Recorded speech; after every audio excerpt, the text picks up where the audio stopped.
परमेश्वर ने ये समय सेलेक्ट कर रखा था, कलयुग की ये बिचली पीढ़ी चल रही है पुण्यात्माओं, अब वो समय आ गया, आप यहां से पीछा छुड़वा सकते हो। 43,20,000 वर्ष होते हैं 4 युगों में, सतयुग, त्रेता, द्वापर और कलयुग में। अब लगभग 40 लाख वर्ष जा चुके हैं और आप जी यही, ये तो इस चतुर्युग का है वर्णन है, और पहले तो पता नहीं कितने युग हो लिए, असंख्य युग हो गए। अब जाकर दाव लगे आपका। काल ने ये कहा था कि परमात्मा 3 युगों में जीव कम ले जाना, और चौथा युग जब कलयुग आवे तब शरण जीव बहु जावे, ऐसा वचन हर मोह दीजे, तब तुम गमन संसार ही कीजिए। काल ने कहा था, हे प्रभु मुझे एक ऐसा वचन दे दो कि 3 युगों में जीव कम ले जाओगे, चौथे युग जब आएगा तुम कितने ही जीव ले जाना। तो परमात्मा ने तथास्तु कह दिया कि ठीक है, ऐसा ही करेंगे। उसी समय काल ने अपना असली रूप दिखा दिया, कहने लगे कि आप चौथे युग में आओगे या अपना कोई संत भेजोगे कलयुग में, और कलयुग के अंदर इन प्राणियों को मैं ऐसा कंडम कर दूंगा, ये ना तो व्यवहार के रहेंगे, आपस में इतने बेईमान बना दूंगा, और इनके कई विभाग बना दूंगा, हिंदू, मुस्लिम, सिख, ईसाई और जैनी, पता नहीं कितने बना दूंगा। फिर उसने कहा कि फिर क्या करूंगा कि 12 नकली पंथ तेरे नाम से चलाऊंगा। उन 12 नकली पंथों के बाद और भी बहुत से पंथ भ्रमित करने के लिए सतलोक के गुण गाने वाले बना दूंगा, उनके पास यथार्थ मंत्र होगा नहीं, और जो उन पंथों में जो नाम लेगा वो प्राणी मेरे ही काल के जाल में ही फंसा रहेगा, तुम्हारी कोई नहीं सुनेगा। जब तुम आओगे कर लेना क्या करेगा मेरा। अब परमात्मा ने कहा था कि ठीक है, तूने जो मांगा मैंने दे दिया, मैं क्या करूंगा, कैसे करूंगा वो समय बताएगा। परमात्मा को पता था कि चौथे युग में, सतयुग, त्रेता, द्वापर में ये प्राणी गणा दुखी नहीं होता, इसके पुण्य होते हैं, उन पुण्यों के आधार से ये कोई साधना भी करते हैं, लेकिन पिछले संचित कर्मों के आधार से जो प्रारब्ध में मिक्स कर दिए जाते हैं, उनके आधार से दुखी नहीं होता। सतयुग में लाख वर्ष की आयु मानव की होती है, 1 लाख वर्ष। जैसे आजकल 100 वर्ष मान रहे हम, तो 80, 90, 85 तक मर लेता है, तो उसमें भी ऐसे ही 1 लाख वर्ष की आयु होती थी। 80,000, 90,000, कोई 1 लाख भी पूरे कर जाता था, और उसमें इतना स्वस्थ शरीर होता था कि बहुत स्वस्थ होता था, शुद्ध वातावरण, अरे खूब ऑक्सीजन की कोई कमी नहीं, जंगल ही जंगल होते हैं प्रारंभ में जब सतयुग शुरू होता है। अब यहां मन में शंका आती है कि परमात्मा तो अंतर्यामी है, भविष्य त्रिकालदर्शी है, सर्वज्ञ है, उन्होंने ये वर क्यों दे दिया कि 3 युगों में जीव थोड़े ले जाऊंगा और कलयुग में जीव अधिक ले जाऊंगा। पुण्यात्मा उसी का विश्लेषण किया जा रहा है कि परमेश्वर को पता था कि सतयुग, त्रेता, द्वापर में यू प्राणी गणा दुखी नहीं होगा, और इसके पूर्व जन्म के पुण्यों के कारण ये साधना से कुछ भी कर रहा हो उसको सुख प्राप्त होते रहेंगे, और ये सोच लेगा कि जो साधना मैं करता हूं इसी का प्रतिफल ये मेरे को सुख मिले हैं, पुत्र हो गया, पुत्री होगी, कोई घटना दुर्घटना से घर में घटी नहीं, तो ये प्राणी ऐसे भ्रमित हो जाता है। जैसे हाँ, ये दास पहले हनुमान पुजारी था, बाबा श्याम जी का पुजारी था, श्री विष्णु कृष्ण जी राम का पुजारी था, शंकर भगवान का पुजारी था, इष्ट रूप में विष्णु जी को मानता था। और एक घरेलू देवता आकर श्याम जी मान रखा था। फिर हनुमान जी के भी गुण गाया करते, मंगलवार का व्रत रखा करता, प्रसाद बांटा करता। तो उस पिछले संस्कारवश जो भी लाभ होता था, जैसे पास हो गए बच्चा ने, सबसे ज्यादा एग्जाम में पास होने की खुशी हुआ करे तो खुशी मनाते थे, हमारे बाबा श्याम जी ने पास कर दिए, कदे श्री कृष्ण जी ने दया कर दी, यानी सारा का ही क्रेडिट दे देते सबको। फिर संतान उत्पत्ति हुई तो भी हम अपने इन इष्ट को ही और अपनी भक्ति जो करते थे उसी का प्रतिफल मानते थे। फिर सर्विस प्राप्त हुई तो भी हम भगवान अपनी इस भक्ति का ही प्रतिफल मानते थे जो हम इनकी साधना करते हैं, ब्रह्मा विष्णु शिव जी की, श्याम जी की, हनुमान जी की, इन्होंने हमें ये सर्विस दे दी। अब पता चला कि जो कुछ भी ना करते, गुट्टी लावे बकवाद गढ़े सारा दिन, और उनको हमारे से अच्छी पोस्ट प्राप्त है, उनके घर में अच्छी संतान भी है, और वो संतान भी और आगे अच्छी सेट है, और वो कभी भक्ति नहीं करते। तो अब पता चला कि ये पूर्व जन्म के संस्कार ही प्रफुल्लित हो रहे थे, और हम सोच रहे थे जो साधना हम कर रहे हैं इसी से हमें ये लाभ हो रहा है। तो परमेश्वर कबीर जी को मालूम था कि सतयुग त्रेता द्वापर में ये प्राणी इस प्रकार के लाभ जो प्राप्त हो रहे होंगे, ये सोचते हैं कि हम जो साधना वर्तमान में कर रहे हैं इसी से लाभ हो रहा है। सतयुग में एक नियम बताया कि बाप से पहले पुत्र की मृत्यु नहीं होती, और स्त्रियां विधवा नहीं होती, यानी पत्नी से पहले पति की मृत्यु नहीं होती, और भी अकाल मृत्यु बहुत कम होती है। 1 लाख वर्ष की आयु, फिर कौन बचाएगा भगवान। लेकिन भक्ति तो सभी करते थे, लेकिन उनको दुख नहीं था, सुख गणा था। सुख गणा होता है तो परमात्मा आते तो हैं, उनको कोशिश भी करते हैं समझाने की तुम साधना जो करे ठीक नहीं, लेकिन कोई नहीं सुनता। परमात्मा को बल्कि वामदेव कहने लग जाते हैं। वामदेव उल्टा ज्ञान प्रचार करने वाला देवता। अपने आत्मा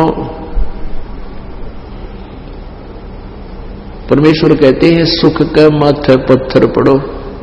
आपका सौभाग्य है कि आपका कलयुग में जन्म हो गया और इस समय में हो गया। अब क्या होगा, जैसे त्रेता में भी स्थिति रहेगी, कलयुग द्वापर में भी यही स्थिति रही। इसलिए परमात्मा कबीर जी की इस अमृतवाणी को, इस ज्ञान को किसी ने स्वीकार नहीं किया, बहुत कम, और ऐसा ही होना था, इसलिए परमात्मा ने उसको तथास्तु कर दिया। अब परमात्मा को पता था कि कलयुग में ये कति पुण्यहीन हो जाएंगे और इनकी बिरान माटी शुरू होगी। ये उन साधनाओं को भी कर रहे होंगे जिन देवताओं को अजर अमर मान्या करते, और फिर भी इनको कोई लाभ नहीं होगा। और फिर ये काल के दूत, काल के द्वारा चलाए गए नकली पंथ, इनमें भी ये जाकर के थक चुके होंगे। कोई 10 वर्ष तक, कोई 20 वर्ष तक, कोई 30 वर्ष तक। परमात्मा का सुनियोजित था ये प्रोग्राम कि ये सारे पंथ चल लेंगे ना, उसके बाद शुरू कराएंगे हम अपने यथार्थ ज्ञान ने। तो वो जितने पंथ हैं, जितने आज तक ऋषि मैं ऋषि हुए, उन अपने ज्ञान, अपने अनुभव की सारी पुस्तक लिपिबद्ध करवा रखी है। वो किसा भगवान बताते हैं, कैसा भगवान बताते हैं, क्या उनकी पूजा की विधि और साधना है, ये पूरे समाज को पता होगा। फिर हम अपना यथार्थ ज्ञान शुरू करवाएंगे। परमात्मा ने तो लिखा है कि बर्म पंथ हम ही चलावें। गरीबदास जी का बर्मा पंथ है, और कहा कि बर्म पंथ में आगे चल के मैं ही आऊंगा और सब पंथों को मिटा करके एक पंथ चलाएंगे, क्योंकि उस समय ऐसा ज्ञान देंगे कि सब पंथ निष्क्रिय हो जाएंगे और बुद्धिमान लोग उन पंथों को त्याग कर इस परमेश्वर पंथ में, इस कबीर जी के सच्चे पंथ में अपना रजिस्ट्रेशन करवा लेंगे, यानी यहां आकर उपदेश लेंगे, उनका कल्याण हो जाएगा। तो परमात्मा ने ये मालूम था कि उस समय जब ये पिछली पीढ़ी प्रारंभ होगी, सन 1947 में भारतवर्ष स्वतंत्र हुआ, इससे पहले एजुकेशन नहीं थी, और उसके बाद एजुकेशन का तूफान आ गया। परमात्मा ने ये करना था, और इसलिए ये शिक्षा देनी जरूरी थी कि हम सदग्रंथों को स्वयं देखें, हम आंखों देखें। बालक बेटा बेटी, बूढ़े बुजुर्ग, माता पिता सब आज शिक्षित हैं और ये आसानी से सदग्रंथों को समझ सकते हैं। तो इसलिए परमात्मा ने ये समय चुना था। तो सन 1951 में इस दास का जन्म हुआ और आज ये तत्व ज्ञान का प्रकाश हुआ। परमात्मा ने ये पता था कि ये सभी दूसरे पंथों के पास जाकर के ये थक लेंगे। ये जितने भी बड़े बड़े पंथ हैं, कोई 100 वर्ष से चल रहा है, कोई 60 वर्ष से, कोई 50 वर्ष से, कोई 40 वर्ष से, और सब ने जो कुछ भी कहना सुनना था, जो लिखना लिखाना था, सारा फाइनल कर चुके। 3-3 पीढ़ी जाली इनकी। अब ये नहीं कह सकते ये कि हम ज्ञान यूं ना बता करते, ये नकल भी करना चाहोगे इस दास वाले सिद्धार्थ ज्ञान की, ये नहीं कर पाओगे, क्योंकि इनके शिष्य बुद्धिमान बहुत हैं। वो समझेंगे गुरुजी पहले तो ये कहा करते थे, आज ये ज्ञान कहां से ले आए, ये तो फिर इसका मतलब तो पहले वालों का जीवन बर्बाद कर दिया इन्होंने। तो इस प्रकार इनकी कोई नहीं चलेगी और ये सारे दुखी हो लेंगे। पुण्यात्माओं, सत्कर मान लेना। अब कोई राधा स्वामी पंथ से, कोई धन धन सतगुरु सच्चा सौदालय पंथ से, सिरसा और जगमालवाड़ी से, और कई इनसे जय गुरुदेव वाले, ठाकुर वाले, ये सह तो एक कुएं का पानी सारा, वही 5 नाम है। सिरसा वालों ने थोड़ी चतुरता कर दी, क्योंकि कई एक भक्तों ने प्रश्न कर दिए कि एक तरफ तो आप कहते हो कि हमने काल से बाहर जाना है, और ये 5 नाम काल के, तो फिर उन्होंने चतुरता दिखा दी। वो 5 नाम देने छोड़ दिए, 3 नाम शुरू कर दिए, अकाल मूर्त, सतपुरख, शब्द स्वरूपी राम। बताइए गढ़ के गढ़ले वाय बादशाह घर की वहीर का क्या लखड़ियां कि मैं वांडे जाओ। लेकिन यथार्थ मंत्र जो होंगे, जो सत मंत्र हैं, सतनाम है, उस सतनाम से मोक्ष होगा। तो ये वहां से अब पुरानी और पुण्यात्मा वापस आ रही हैं और कति लौट पिट गए, उनका बुरा हाल हो लिया। कई तो ये कहते हैं जी मेरे 2-2, 3-3 गाड़ी चला करती थी जब मैं राधा स्वामी पंथ में गया 20-25 वर्ष पहले, और आज मैं रोड पर आ गया और मैं प्रचारक भी था। एक चौथा दिन है, 5वां दिन है, तो वहां से गुजरात से आया एक भक्त, उसने बताया कि जी मैं ठाकुर जी महाराज थे राधा स्वामी पंथ से, उनका शिष्य हूं, मैं प्रचारक था और मैं नाम भी दिया करता था, मुझे नाम देने का आदेश था। ये के सांग जोड़ रहे हैं, नाम देने का आदेश दे दिया एक क्षेत्र में किसी को, वो नाम तो वो व्यक्ति देगा, और गुरु ठाकुर जी, और ठाकुर जी महाराज गुरु वही रहेंगे, और नाम वो जो उनके बांट रखे विभाग वह देंगे प्रधान। अरे भले आदमियों, ऐसे ही ये बाल योगेश्वर जी जो अंशादेश पंथ जो चल रहा है उसमें वो चला था, इससे हंस जी महाराज थे, और वो कृष्ण जी विष्णु जी को इष्ट मानते, हर बात करें सतलोक की। और ये क्रिया बताओ है, कान बंद करके जीव ने उल्टा लाकर तालू पे अमृत छक लो, और इस 100 हम शब्द के 2 टुकड़े कर लिए, 100 अंदर हम बाहर और 100 अंदर, इस तरह की बकवाद कर रखी है। उसमें भी ऐसे ही किया करते थे। अब तो पता नहीं, पहले वो बाल योगेश्वर और इसका अंश जी महाराज के दो पुत्र हैं, बड़ा सतपाल जी और छोटा ही अंश, प्रेम नाम है इसका, इसको बाल योगेश्वर कहते हैं। तो ये बाल योगेश्वर जो नाम क्या करते थे पहले, नाम तो इसके वो देते थे, बना रखे थे इन्होंने, भाई जी माई जी कुछ ऐसे थे, और वो नो कहते थे गुरु जी बाल योगेश्वर है तुम्हारा। ऐसे ही ठाकुर जी महाराज ने कर रखी थी, वो अभी बताया, पता चला हमने 5-4 दिन पहले। नाम तो देता है एक व्यक्ति जो उसके द्वारा नॉमिनेटेड है, और गुरु जी, गुरु ठाकुर जी। अरे भले आदमियों, ब्याह किससे तो है लड़की का, और पति को बताओ, या भी कोई आकर फेरे किससे तो ले, फेरे कोई ले, और पति तेरा वो है, कदे देखी ना सुनी। तो इनने इस दोहरी जनता को काल के मुंह में डालना ही उद्देश्य था इनका। इनके पास ना ज्ञान था, ना कोई भक्ति, ना भगवान का इन्हें पता था। तो वो यहां आया, उसने अपना परिचय दिया, अपना एक वो भी दे रखा कार्ड सा, वो रखा कमरे में। 2 दिन आए वो, कहने जी भी प्रचारक था और मैं भी प्रचारक था, और नाम दिया करते हम, ये उस क्षेत्र का था, मैं उस क्षेत्र का, और गुरु जी ठाकुर जी। मां भी फिर कैसे पता चला तुम्हें, यहां कैसे आए? आपका सत्संग सुना जी जागरण पे,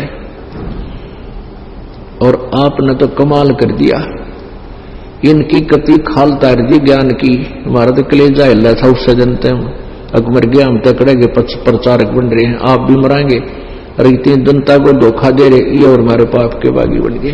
मैंने कहा जी आज के बाद ये सब बकवास छोड़ देना, नहीं तो तुम्हारा नाम नहीं चलेगा। न बोले छोड़ का है, हम तो आज अपना पीछा छुड़ाओगे। और प्रार्थना की इस दास ने कि उनको भी समझाओ भोली आत्मा, जो तुमने मिसगाइड कर दी, उनका जीवन बर्बाद कर दिया, तुम महादोषी हो गए।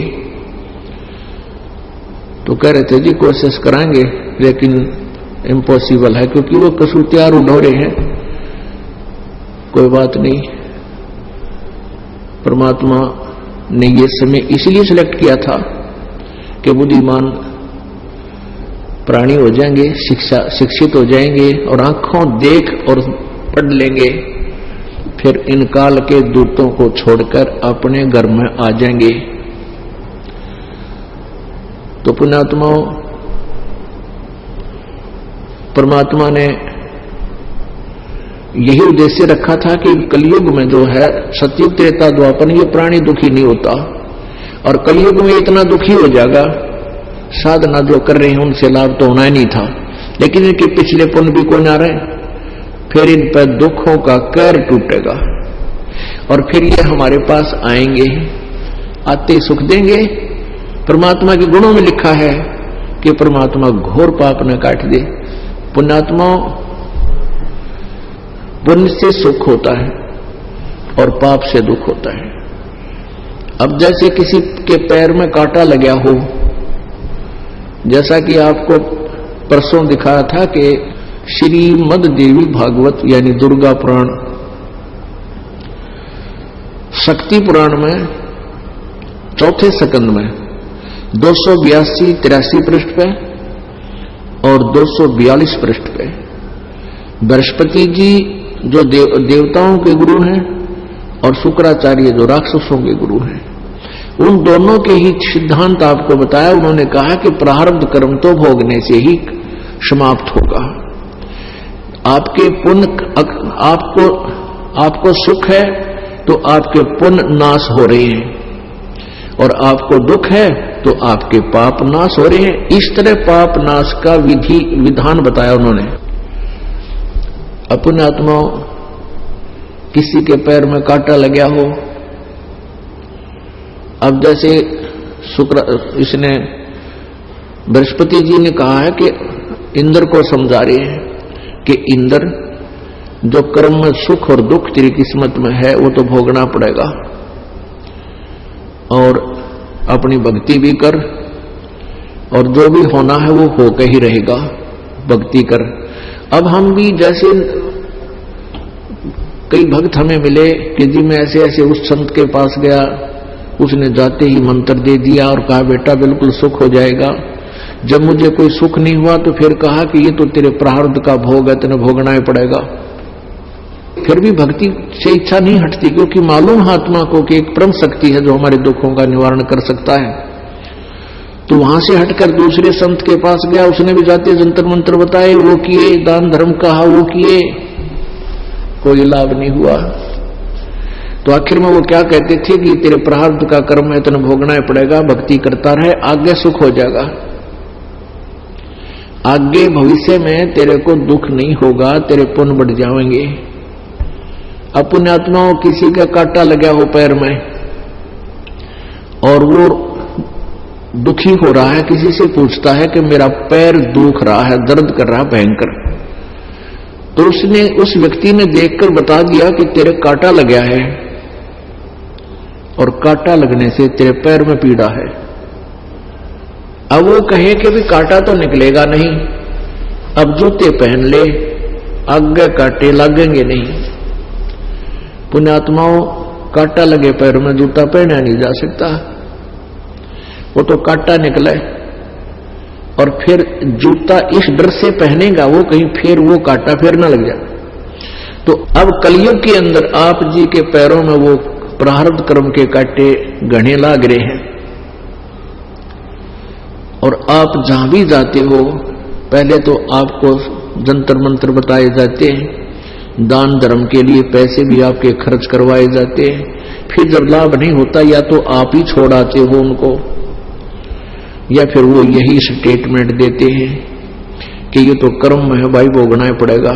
फिर उदाहरण देते थे, ये नकली ऋषि कहते श्री रामचंद्र जी को श्राप लगा था, उसने भी कर्म भोगना पड़ा, प्रारब्ध। श्री रामचंद्र जी ने बाली को मारा था, सुग्रीव के भाई को, उसका भी बदला देना पड़ा, भाई कर्म तो भोगना ही पड़ा करे। तो फिर हम संतुष्ट हो जाते थे, हाँ भाई बात तो ठीक है, लेकिन फिर भी इच्छा नहीं, फिर भी डटा नहीं जाता कि शायद दूसरे संत के पास चले या कितने ज्योतिषी हो रहा देखा जा, या कोई किते किसी से जंतर मंत्र करनी है के पास चला दो, तो वहां भी जाते रहते थे लोग भक्तजन, क्योंकि उनको इतना अवश्य मालूम है कि परमात्मा एक ऐसी पावर है वो सुख देता है, इसलिए उसकी चाह हमने है। यदि जैसा कर्म किया है और ऐसा ही भोगना पड़े तो फिर भक्ति की आवश्यकता ही नहीं है। तो पुण्यात्माओं